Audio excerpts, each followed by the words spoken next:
Alors donc on se retrouve pour la dernière vidéo dans la série Lo-Fi Jazz Up, la 10e. Il sera question du contrôle du mixage, de faire un petit check-up sur le mix, savoir si tout va bien. Dans la théorie, en fait, on devrait convertir toutes les pistes en audio, faire une mise à plat, faire un check des panoramiques, faire un balayage des fréquences pour les nettoyer, contrôler, maîtriser la dynamique du son, positionner les instruments dans le mix, devant avec le contrôle des volumes et des dynamiques, en arrière avec l'ajout de reverb, de se garder une réserve de dB en vue d'exporter le projet final pour une lecture sur divers supports d'écoute, comme pour la radio, en club, sur des CD, sur du streaming. Donc je ne vais pas rentrer dans des explications de toutes ces théories qui feront probablement l'objet d'un tuto, mais comme je le disais en introduction, dans cette série, l'avantage de ce genre musical, c'est que on peut faire abstraction de certaines règles en termes de mixage. On a juste besoin de contrôler la sommation des pistes sur le master pour savoir si ça n'écrète pas. Donc en gros, ici, voilà, vous voyez, vous avez toutes vos pistes, les décibels s'additionnent et viennent en sortie de master, et il ne faut pas que ça dépasse le 0 dB, voire mieux de se garder une réserve en vue après d'exporter le projet, comme je vous l'ai dit, en fonction des divers supports. Alors, on va réduire ça. Après, donc, ce qu'on peut faire, c'est un check au niveau des panoramiques, sur l'ensemble des pistes, voir si c'est bien équilibré. En général, vous le faites au fur et à mesure de la compo, donc normalement, il ne devrait pas y avoir de souci là-dessus. Après, il faut vérifier s'il n'y a pas de souci de phase ou de corrélation de phase. Donc je ne vais pas faire un cours sur ces notions, mais en gros, on peut avoir des problèmes de phase lorsque la courbe ou l'oscillation d'un instrument d'une piste est opposée à celle d'un autre instrument ou d'une autre piste, ce qui a pour effet de supprimer en fait une partie du son, voire de l'annuler. C'est des problèmes qu'on rencontre également lors de prises de son avec plusieurs micros qui sont orientés dans le même sens sur l'enregistrement d'un même instrument. Donc si vous êtes confronté à ce souci, en général, vous l'entendrez dès le début de la lecture après votre enregistrement. Pour régler en fait ce genre de problème, on fait appel à un utility pour inverser la phase. Donc on a un preset qui s'appelle utility phase inversion. Hop, vous le mettez là par exemple sur votre piste, et vous pouvez activer la phase et l'inverser comme vous voulez, de façon à régler ce genre de soucis.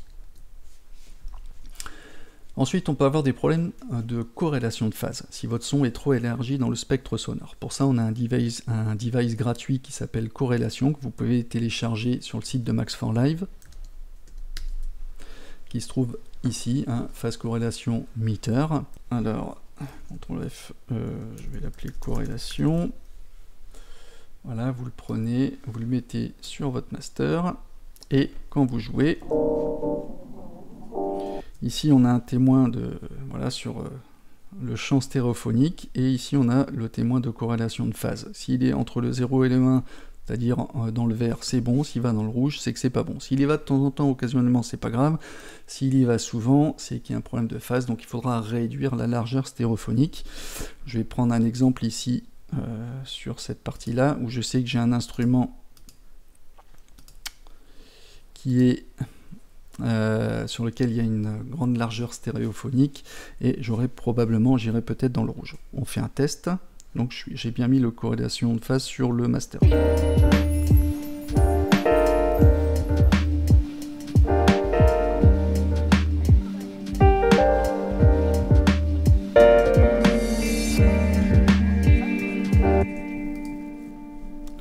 Bon, pas tant que ça, donc ici on est à peu près bien.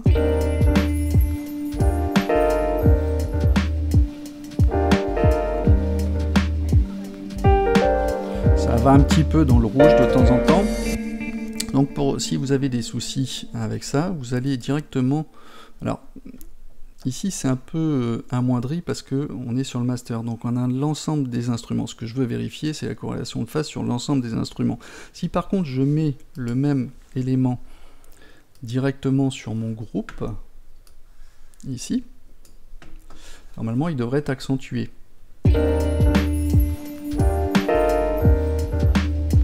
Vous voyez,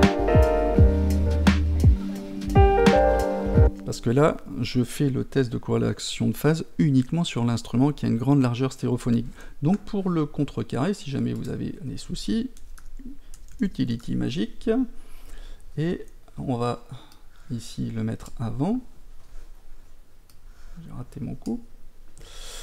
Voilà, et ce qu'on peut faire, c'est tout simplement baisser la largeur stéréophonique.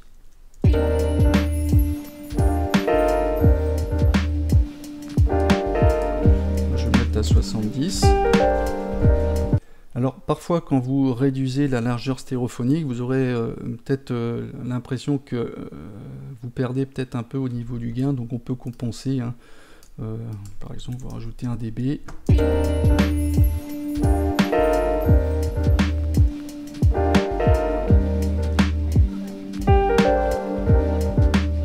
Vous voyez, si je le désactive, là, je suis très souvent dans le rouge, un peu plus longtemps que si je réduis la largeur stéréophonique.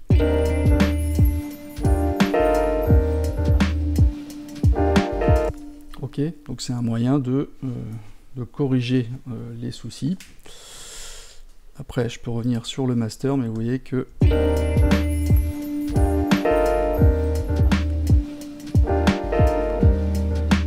je passe plus du tout dans le rouge maintenant. Ok. Après, ce qu'on peut faire aussi, c'est de vérifier aussi la compatibilité mono. C'est-à-dire, on parle du mix mono, vérifier la compatibilité mono. Ça veut dire on va appliquer sur le master un utility, encore un preset hein, avec le width, c'est-à-dire la largeur à 0 ou le mono activé, de façon à voir si le son passerait bien sur des enceintes mono type radio ou téléphone. Pourquoi? Ça veut dire que si vous écoutez l'intégralité de votre compo et que tous les instruments, y compris ceux sur lesquels il y a une reverb, si vous les entendez bien, ça veut dire qu'au final, les éléments sont bien placés dans le mix. Donc normalement, nous ici, dans le contexte, on ne devrait pas avoir de problème parce qu'il y a peu d'instruments qui sont dans la largeur stéréophonique et on est plutôt centré sur les médiums, bas médium et haut médium. Donc, auquel cas, si vous voulez vérifier, Utility et tapez mono. Voilà, on a un mono ici qu'on met là. Donc forcément, si on est en mono, on n'aura pas de problème de corrélation de phase puisque tout est en mono, donc tout est centré. Et vous allez écouter tout n'importe quel moment, n'importe quel endroit pour voir si ça passe bien. Là, on entend bien au niveau des chimes. Hop, on les entend. Au niveau du wash, on l'entend. Au niveau de la guitare renversée,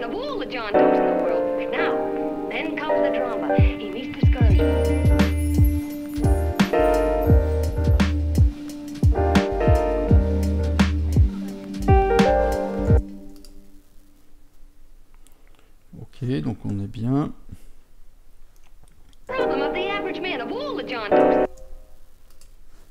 D'accord, donc on dit, voilà, ça c'est un moyen de vérifier la compatibilité mono sur le master. Donc ensuite, je vais vérifier et contrôler la réserve qu'on a en dB afin de vérifier si on peut apporter du punch, c'est-à-dire ce qu'on appelle la course au loudness. Il faut quand même qu'il y ait un niveau global qui sonne fort, même si on sait que c'est pas parce que c'est fort que c'est mieux, mais si c'est pas assez fort, eh bien vous passerez pas en radio ni dans les streamings, parce que les gens en fait ils n'écouteront pas. Imaginez, vous avez une playlist avec un seul titre qui est trop faible en volume, bah, vous passerez au suivant.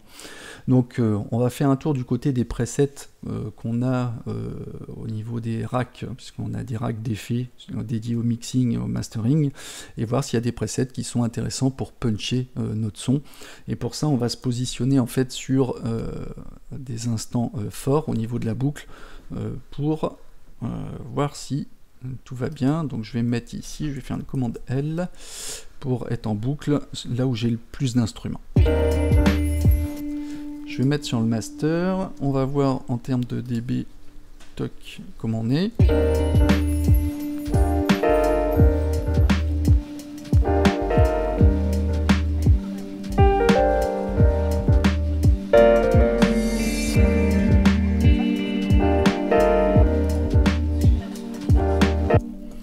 Ok, donc ce que je vais faire,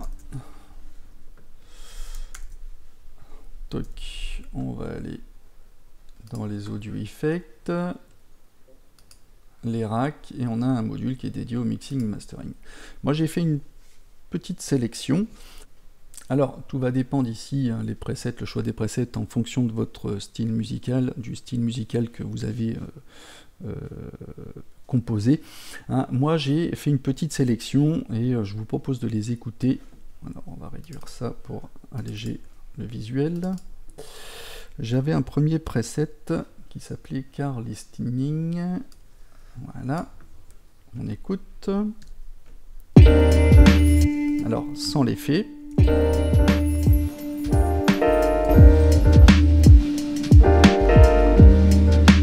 Donc là, on accentue les mid et les low, donc forcément, c'est plus présent.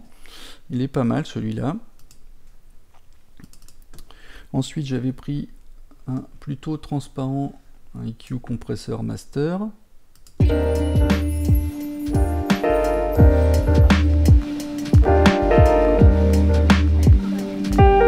Accentue les mid et un peu moins les fréquences hautes, les mid fréquences. Pas mal aussi. Toc. Un glue.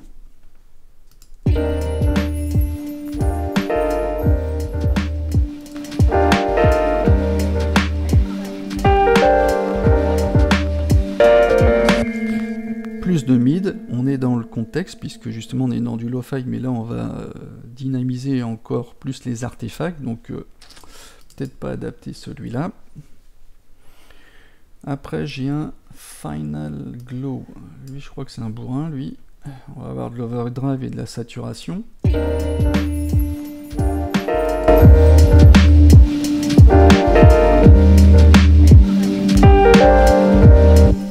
Là on a un son bien sale. Ensuite j'ai un MIDI, celui-là analogique, qui était pas mal je crois, parce qu'on a de la saturation mais on est aussi dans la coloration avec la saturation.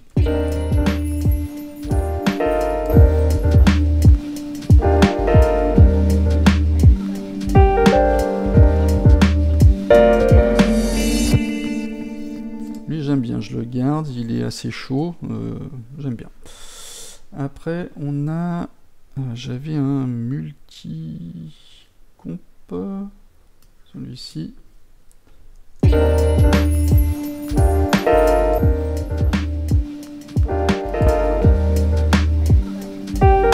Donc là toutes les fréquences sont maximisées. Bon, bien, mais sans plus. Après, on a un sub harmonique. Alors lui, je crois que c'est un bourrin aussi.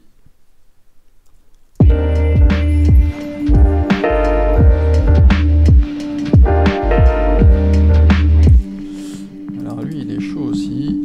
Ce serait plus pour style trap. Celui-là, je le verrais bien. Et après, il y a un warm and wide.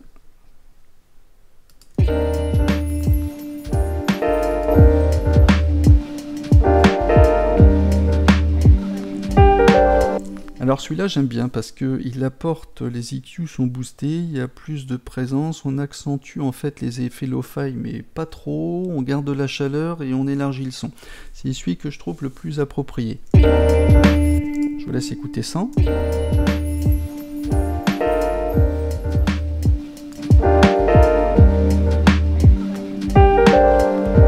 La snare sonne plus sale.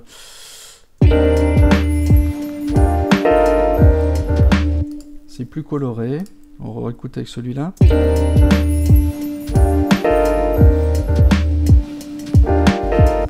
Lui est plus analogue.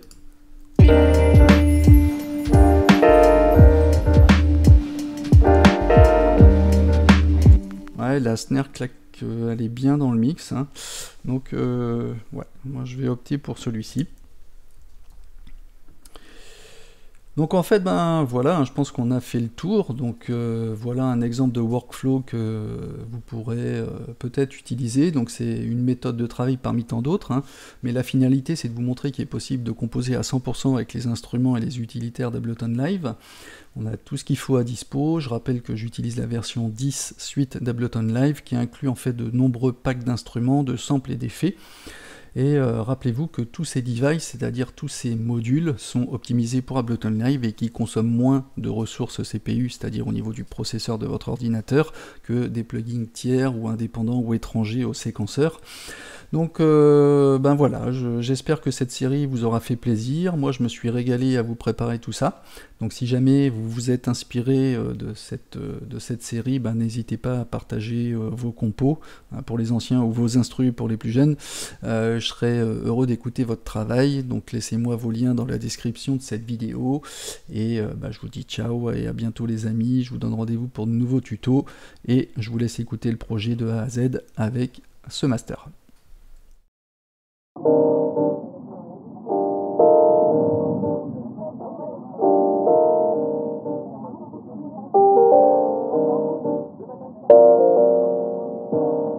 Yes, sir, my friend.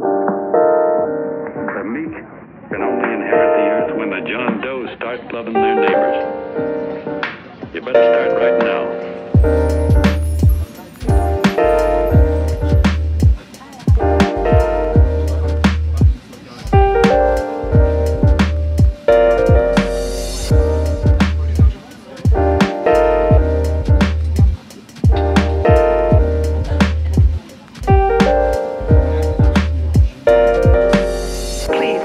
Every word of it. He turned out to be a wonderful person, John. Who? John Doe, the one in the speech. Oh. You know something? I've actually fallen in love with